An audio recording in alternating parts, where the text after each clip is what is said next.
Hello, आज हम पढ़ेंगे डेवलपमेंट इंडेक्स। ठीक है, डेवलपमेंट इंडेक्स में कितने कितने फिजिकल क्वांटिटी ऑफ लाइफ एक है, दूसरा कौन सा है इसमें ह्यूमन डेवलपमेंट है, जेंडर इक्वलिटी है, फिर क्रॉस नेशनल हैप्पीनेस है, मल्टी डायमेंशन है। ठीक है, तो अभी हम वन बाय वन करके पढ़ते हैं इसको। सबसे पहला है physical PQLI, physical quantity of life index. इसको डेवलप किया था मोरोसिस ने 1970s में।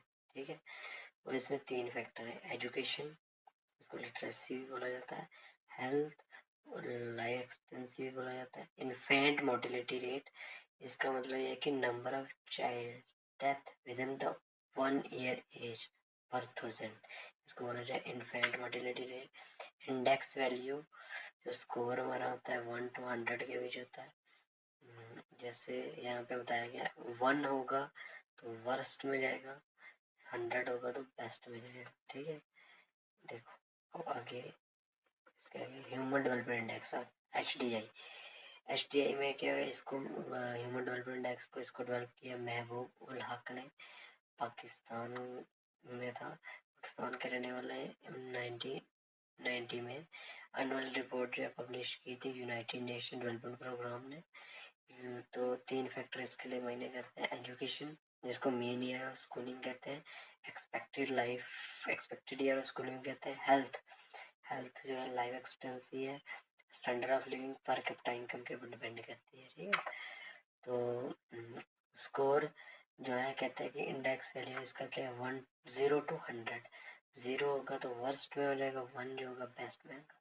लो ह्यूमन डेवलपमेंट कौन कौन सा है, 0 to 35 वैल्यू फिक कर सब देख लो, लो मीडियम हाई वेरी लो। ठीक है, और इंडिया जो है हमारा मीडियम ह्यूमन डेवलपमेंट में है, तो इसके बीच होता है medium development, medium human development आता है। उसके बाद है gross national happiness index GNH, ये किया था, दिया किसने था, भूटान के किंग थे जिंगवा वेंचुक 1972 में। उन्होंने 7 टाइप की हैप्पीनेस बताई। उन्होंने बोला कि फिजिकल हैप्पीनेस इंडेक्स होना चाहिए, physical happiness, mental happiness, social happiness, political happiness, work place happiness, economic happiness, environment happiness. Bhutan एक ऐसी कंट्री है जिसने अपने संविधान में हैप्पीनेस GNH जो है कॉन्स्टिट्यूशन में रखा हुआ, ग्रॉस नेशनल हैप्पीनेस। ठीक है, और किसी ने नहीं रखा हुआ, कंट्री ने, ये पहली कंट्री है जिसने अपने संविधान में GNH रखा हुआ है। जेंडर इनइक्वालिटी इंडेक्स UNDP ने दी थी 2010 में। इसमें 3 फैक्टर है, health, empowerment, labour, market participation, है 3 फैक्टर। ठीक है, UNDP फिर फॉर्म क्या है, यूनाइटेड नेशन डेवलपमेंट। तो GII को पब्लिश किसने किया था, GII को पब्लिश किसने किया था, जेंडर इनइक्वालिटी इंडेक्स को ह्यूमन डेवलपमेंट इंडेक्स के अंडर आता है GII। ठीक है, उसके बाद है national multi dimension poverty index, इसको डेवलप करती है नीति आयोग के द्वारा जाती है। ठीक है, इसमें 3 फैक्टर है और 12 इंडिकेटर है, education, 1 year of schooling, 2 school attendance, health में 1 child mortality rate, nutrition, maternal health, standard of living, electricity, housing, drinking water, sanitation, स्वच्छता जिसको बोलते हैं, cooking fuel, assets, bank account, ये चीज़ आते हैं standard of living. Multi dimension poverty index जो है डेवलप किया था 2010 के बीच, ये अन्य रिपोर्ट रिलीज होती है, इसको डेवलप करते हैं Oxford poverty and human development initiative, United Nation development programme, इन दोनों के द्वारा जो डेवलप किया जाता है। स्कोर 0 to 1 नहीं है, 0 हो गया बेस्ट में, नो पॉवर्टी, 1 हो गया वर्स्ट में, यूनिवर्सल पॉवर्टी, रिलीज कर देती है as a part of human development act. इसमें 3 फैक्टर है। ठीक है, और 10 इंडिकेटर है। एजुकेशन है तो इसमें फन ईयर स्कूलिंग है, स्कूल अटेंडेंस है, हेल्थ है, child mortality rate and nutrition है, standard of living, electricity, housing, drinking water, sanitation, cooking fuel, assets. और इसके बीच अब हम क्वेश्चन करते हैं मल्टी डायमेंशन पॉवर्टी इंडेक्स। इसके बीच क्या क्या इंक्लूडेड है? हेल्थ भी है, एजुकेशन भी है, लिविंग स्टैंडर्ड ऑफ लिविंग भी है, ऑल आर करेक्ट। ठीक है। सेकंड क्वेश्चन है physical quantity of life index is developed by, किसने किया था?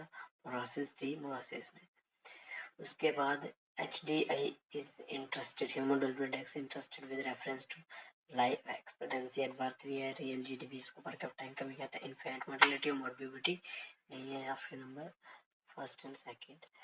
ठीक है। उसके बाद which of the following factors are included in gender inequality index? इसमें कौन कौन से जेंडर इनक्वालिटी इंडेक्स में? Reproductivity, health, empowerment, labour market, extra सारे आते हैं इसमें। ठीक है। ये वैसे वो among the following give the concept of human development. Human development का कंसेप्ट किसने? महबूब उल हक ने दिया। ठीक है। को which of the following is not a dimension of HDI? ये क्या नहीं है? जैसे लॉन्ग एंड हेल्दी लाइफ है, नॉलेज है, डिसेंट स्टैंडर्ड ऑफ लिविंग है, लेकिन ऐसा सब banking as a financial provision है नहीं।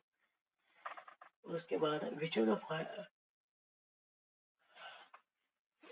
which factor is not considered while calculating physical quantity of life index? कौन कौन से नहीं? लाइफ एक्सपेक्टेंसी है, इन्फेंट मोर्टेलिटी रेट है, लिटरेसी है, लेकिन इसका एजुकेशन में बोला गया, लेकिन पर कैपिटा इनकम नहीं है। एक physical quantity of life. The only country in the world to officially proclaim the gross national happiness measure of the country's progress, किसके लिए किया था? भूटान ने किया। भूटान ही है ना जिसने अपने physical quantity life index on which of the following factor infant mortality rate भी होता है, लाइफ एक्सपेक्टेंसी होता है, adult literacy rate भी होता है, और कोई भी नहीं है। National multi dimensional poverty index is released by which of the following organization? NITI Aayog. बिल्कुल, national multi dimensional poverty index NITI Aayog के द्वारा रिलीज की जाती है। Gender inequality index included 3 critical dimension for women. कौन कौन सा? Reproductive health, empowerment, labour market participation. ये है जेंडर इनइक्वालिटी इंडेक्स जो है, 3 क्रिटिकल डायमेंशन है वुमेन्स के लिए। कौन कौन से? Reproductive health, empowerment, labour market participation. ठीक है। उसके बाद है ह्यूमन डेवलपमेंट इंडेक्स जो है करंटली पब्लिश किया गया UNDP किसके द्वारा? ज्योमेट्रिक मीन्स के द्वारा। Arrange the following chronological order there. कैसे है?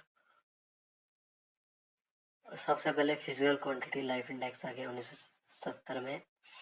उसके बाद ह्यूमन डेवलपमेंट इंडेक्स 1990 में महबूब उल हक ने दिया था, 1990 में पाकिस्तान का था। फिर उसके बाद आ जाता है MPI multi dimensional poverty index. ठीक है। फिर SDG। ठीक है, ये है ऑप्शन नंबर B 2015 में आया था। ठीक है, हो गया, क्वेश्चन भी हो गए, टॉपिक भी हो गए। Thank you.